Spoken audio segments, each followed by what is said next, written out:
സാക്കിർ നായിക് എന്ന് പറയുന്ന ഒരു മനുഷ്യൻ, അയാൾ ഇസ്ലാമിക് റൈറ്റ് ഫൗണ്ടേഷൻ എന്ന് പറഞ്ഞ് ഒരു സംഘടനയുണ്ടാക്കി. അതിന്റെ കെയർ ഓഫിൽ മതപ്രചരണത്തിന്റെ പേരിൽ അദ്ദേഹം ഒരുപാട് ചപ്പടാച്ചികൾ കാണിച്ചുകൊണ്ടിരുന്നു.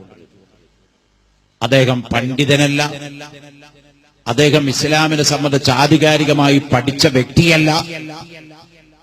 അദ്ദേഹം പ്രചരിപ്പിച്ചതാണ് ഇസ്ലാം എന്ന് തെറ്റിദ്ധരിച്ചു പോയ കുറെ ആളുകൾ അയാളുടെ വലയത്തിൽ വീണുപോയി. ഇപ്പോൾ ഗവൺമെന്റ് ആ സാക്കിർ നായിക്കിനെതിരെ UAPA ചുമത്തിയിരിക്കുകയാണ്. അയാളെ ജയിലിലേക്കാണ് ഓർഡർ കൊടുത്തിരിക്കുകയാണ്. ഇന്ന് അയാളുടെ സ്ഥാപനങ്ങളിൽ ഗവൺമെന്റിന്റെ ഉദ്യോഗസ്ഥന്മാർ റെയ്ഡ് നടത്തിക്കൊണ്ടിരിക്കുകയാണ്. പ്രിയപ്പെട്ട സഹോദരന്മാരെ, എന്താണ് നമ്മൾ ഈ സാക്കിർ നായിക്കിനെ പറ്റി പറഞ്ഞതെന്നറിയോ? അള്ളാഹുവിന്റെ ഔലിയാഇന്റെ മഖാമിന്റെ തൊട്ടടുത്താണ് നമ്മുടെ വാദം നടത്തുന്നത്. സാക്കിർ നായിക്കിനോട് ഒരിക്കൽ ചോദിച്ചു, അള്ളാഹുവിന്റെ ഔലിയാക്കളുടെ മഖബറ സിയാറത്ത് ചെയ്യുന്നതിനെ പറ്റി നിങ്ങളുടെ അഭിപ്രായം എന്താ? നായിക്കിന്റെ അഭിപ്രായം ശുദ്ധ ഹറാമാണത്, കടുത്ത തെറ്റാണത്, ദീനിൽ തെളിവില്ലാത്തതാണത്. ആണോ? കുന്തു നഹൈതുകും അൻ സിയാറത്തിൽ ഖുബൂർ ഫസൂറുഹാ ഫഇന്നഹാ തദ്കിറത്തുൽ മൗത്ത്. അല്ലാഹുവിന്റെ റസൂൽ സല്ലല്ലാഹു അലൈഹി വസല്ലം തങ്ങൾ പറയാണ്, കുന്തു നഹൈതുകും അൻ സിയാറത്തിൽ ഖുബൂരി, ഒരു കാലഘട്ടത്തിൽ ഖബർ സിയാറത്ത് ചെയ്യാൻ പാടില്ല എന്ന് നിങ്ങളോട് ഞാൻ വിലക്കിയിരുന്നു. എന്നാൽ ഇപ്പൊ ഞാൻ പറയുന്നു, ഫസൂറുഹാ, നിങ്ങൾ ഖബർ സിയാറത്ത് ചെയ്യണം. എന്താണ് കാരണമെന്നല്ലേ? ഫഇന്നഹാ, ആ ഖബർ സിയാറത്ത് ചെയ്യൽ തദ്കിറത്തുൽ മൗത്ത്, അത് മരണത്തെ ഓർമ്മിപ്പിച്ചുകൊണ്ടിരിക്കുമെന്ന് ഷഫീഉനാ മുഹമ്മദ് മുസ്തഫ. സാധാരണക്കാരുടെ ഖബർ സിയാറത്തിനെ പറ്റിയാണ് ഈ പറയുന്നത്. എന്നാൽ അല്ലാഹുവിന്റെ ഔലിയാക്കൾ, അമ്പിയാക്കൾ, സ്വാലിഹീങ്ങളുടെ ഖബർ സിയാറത്ത് ചെയ്യുന്നതിന് തെളിവില്ലേ സുഹൃത്തുക്കളെ? ആയിഷ ബീവി റളിയല്ലാഹു അൻഹ മുടങ്ങാതെ റസൂലുള്ളാഹി സ്വല്ലല്ലാഹു അലൈഹി വസല്ലം തങ്ങളുടെ ഖബർ സിയാറത്ത് ചെയ്തിരുന്നു. അതേ ആയിഷ ബീവി തന്നെ സിദ്ദീഖുൽ അക്ബർ റളിയല്ലാഹു അൻഹു വഫാത്തായപ്പോൾ സിദ്ദീഖുൽ അക്ബറിന്റെ ഖബർ സിയാറത്ത് ചെയ്തിരുന്നു.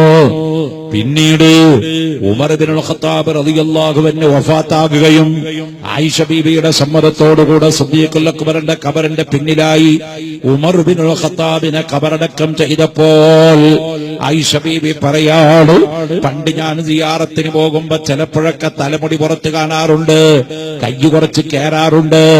കാരണം എന്താണെന്നറിയോ? അവിടെ കിടക്കുന്നത് ഒന്നെന്റെ ഭർത്താവാണ്, രണ്ടെന്റെ ബാപ്പയാണ്.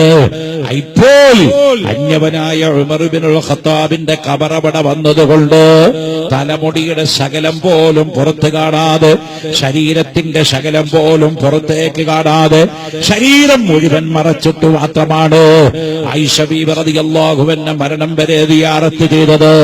ഇതിൽ നിന്ന് തെളിവാണ്, അന്യ സ്ത്രീകളായിരിക്കുന്ന പെണ്ണുങ്ങൾക്ക് അല്ലാഹുവിന്റെ ഔലിയാക്കളുടെ, അമ്പിയാക്കളുടെ, സ്വാലിഹീങ്ങളുടെ ഖബർ സിയാറത്ത് ചെയ്യാം. കാരണം ഉമർ ഇബ്നുൽ ഖത്താബും ആയിഷ ബീവിയും തമ്മിൽ എന്താണ് ബന്ധം? ഉമർ ഇബ്നുൽ ഖത്താബും ആയിഷ ബീവിയും തമ്മിൽ ഒരു ബന്ധവുമില്ലല്ലോ. അപ്പൊ അല്ലാഹു ദറജ കൊടുത്ത മഹാന്മാരുടെ മഖബറകള് സ്ത്രീകൾക്കും സിയാറത്താവാം. ഇസ്ലാമിക വേഷവിധാനത്തോടുകൂടെ, ഇസ്ലാം പറഞ്ഞ സംവിധാനത്തോടുകൂടെ. ആ കാര്യം മദ്രസയിൽ പഠിക്കുന്ന കൊച്ചുകുട്ടികൾക്ക് വരെ അറിയുന്ന കാര്യമാണ്. അതാണ് ഇയാളോട് ചോദിച്ചപ്പോ ഇയാൾ പറഞ്ഞത് അത് ഹറാമാണ്. അതുപോലെ ഇയാളോട് ചോദിച്ചു, തവസ്സുൽ ഇസ്തിഗാസ എന്ന് പറഞ്ഞാൽ, പടച്ചവനെ മുഹദ്ദീസ് ശൈഖിന്റെ ബർക്കത്ത് കൊണ്ട്, അല്ലെങ്കിൽ ഈ വലിയന്റെ ബർക്കത്ത് കൊണ്ട് ഞങ്ങൾക്ക് നീ മഴ താ അല്ലാഹ്. അതാണ് തവസ്സുൽ. ഇസ്തിഗാസ, ബദരീങ്ങളെ ഞങ്ങളെ കാക്കണേ, മുഹദ്ദീസ് ശൈഖ് ഞങ്ങളെ കാക്കണേ, മമ്പുറത്തെ തങ്ങളെ ഞങ്ങളെ കാക്കണേ എന്ന് നേരിട്ട് പറയുന്നത് അതാണ് ഇസ്തിഗാസ. ഇത് രണ്ടും അഹ്ലുസുന്നത്ത് വൽ ജമാഅത്ത് അംഗീകരിക്കപ്പെട്ട കാര്യമാണ്. ഞാൻ അത് പഠിപ്പിക്കാൻ വന്നതല്ല, ഏതൊന്ന് തുടക്കത്തിൽ പറഞ്ഞതാണ്. ഇത് രണ്ടും എന്താണെന്ന് ചോദിച്ചപ്പോൾ സാക്കിർ നായിക്ക് പറഞ്ഞത് അത് രണ്ടും ശിർക്കാണ്, തെറ്റാണ്. പാടില്ല. മൗലിദ് ഓതാൻ പാടില്ല, ദിക്ർ ചൊല്ലാൻ പാടില്ല, ഹദാദി ചൊല്ലാൻ പാടില്ല, സിയാറത്ത് ചെയ്യാൻ പാടില്ല. ഈ വഹാബി വിശ്വാസമാണ് സാക്കിർ നായിക്കിനെ നയിച്ചതെങ്കിൽ ലോകത്ത് മുസ്ലിങ്ങളെ മുഴുവൻ തെറ്റിദ്ധരിപ്പിക്കപ്പെടുകയും മുസ്ലിം സമുദായത്തെ മുഴുവൻ ഇന്ന് കാണുന്ന അരക്ഷിതാവസ്ഥയിലേക്ക് തള്ളിയിടുകയും ചെയ്തത് രണ്ട് കക്ഷികളാണ്. ഒന്ന് വഹാബികളും മറ്റൊന്ന് മൗദൂദികളുമാണ്. സുന്നത്ത് ജമാഅത്തിന്റെ ആളുകൾ ഇത് മനസ്സിലാക്കിയിട്ട് സുന്നികളുടെ ഇടയിലുള്ള അഭിപ്രായ വ്യത്യാസങ്ങളൊക്കെ പറഞ്ഞ് പരിഹരിച്ച് അഹ്ലുസുന്നത്തി വൽ ജമാഅത്തിന്റെ ആളുകൾ ഒറ്റ ശക്തിയായി നിലകൊള്ളണം.